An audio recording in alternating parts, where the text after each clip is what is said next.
The opinions expressed in the video you are about to see are solely those of BoatTest.com and its test captain.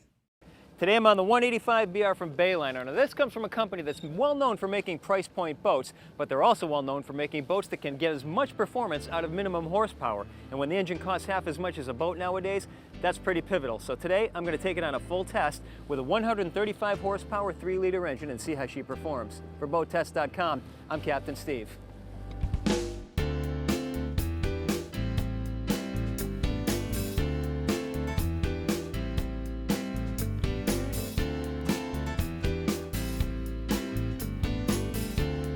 Standard bow rise in a boat this size is about 15, 16 degrees. The Bayliner 185 BR had 12, 13 degrees. Brings the bow up just below the horizon, so I lost zero visibility. And speaking of visibility, I also like how I'm looking through the windshield instead of looking right at a windshield frame. That's a nice touch. And of course, sitting up on the bolster, I'm well above the windshield.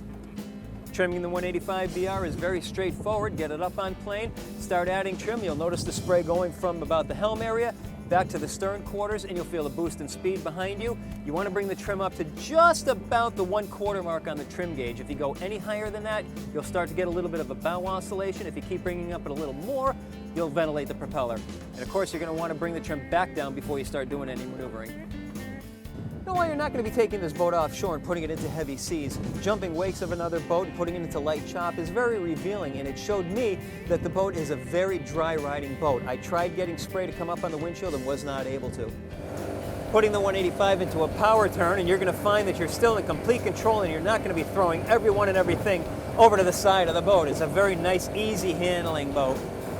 And notice how we just bleed off speed to make it even more docile.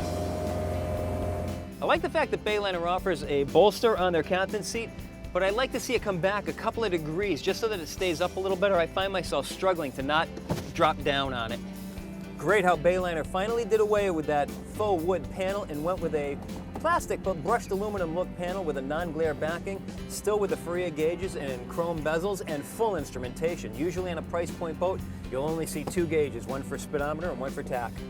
They also made a small recessed area right here just for putting stuff. There's also a small cubby over on the right-hand side for putting stuff in, but I'd like to see it beveled down a little bit so that when you hit the throttle, things don't come dumping out on you. I'd possibly even fabricate a little lip here. Notice on the right-hand side, little MP3 port. Our test boat is also equipped with tilt steering. I always like testing these smaller boats because you're so much more a part of the operation, and I have to ask myself with a boat this size, would I be comfortable giving the keys to my kid, or would someone else be comfortable giving the keys to their kids? And the answer is absolutely, because it's very hard to get into trouble on a boat like this. If you don't slow the boat down before you put it into a power turn, the boat will slow down for you. So getting into trouble is really going to be tough.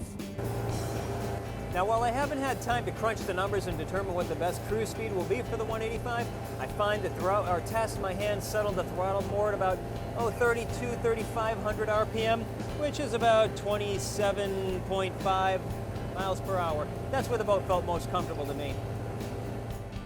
With full fuel, 2 people on board, and test gear, we had a test weight of just over 2,900 pounds. With our test boat powered by a 135 horsepower 3-liter engine, we reached a top speed at 5,000 RPM of 40.4 miles per hour. At that speed, we were only burning 10.5 gallons per hour while getting 3.84 miles per gallon for a range of 97 miles. Pulled back to a more economic cruise setting of 3,500 RPM, and we were running at 27.5 miles per hour while getting a 5.8 gallon per hour fuel burn. That translates to 4.78 miles per gallon and a range of 121 miles.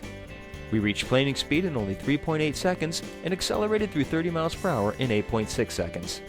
Well, that's our look at the performance and handling of the 185 BR from Bayliner. For BoatTest.com, I'm Captain Steve. We'll see you on the water.